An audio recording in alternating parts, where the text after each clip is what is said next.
So PACE stands for Physically Active Children Excel, and it's a play-based program. So through play and through fun, we're working to teach them skills like body awareness and spatial awareness, locomotor and non-locomotor patterns. And the idea is to get young people to be confident movers. So we have a lot of students in our program, particularly education and child and youth students.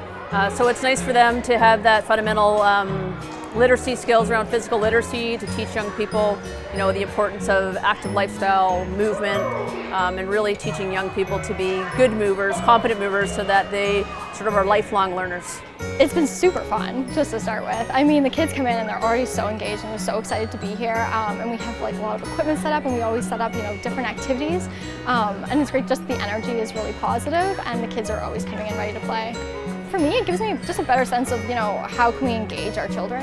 And it gives me a better sense of the play-based approach for physical activity. So, we are teaching them fundamental movement skills, but we're doing it by having fun. So it's learning how to incorporate fun all the time so that the kids want to come and they actually want to be here, and it's not, a chore or something like that. So.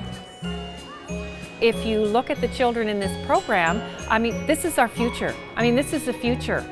We know that inactivity and lack of physical activity for young children is a problem in Canada, and this is one way where we can really, really make a difference. Give our students experience, bring the community onto campus, and really have a lot of fun with these kids, build the basic motor skills that they need to move on into other physical activities, more organized physical activities. But to have purposeful play for children right here on campus, this is as good as it gets.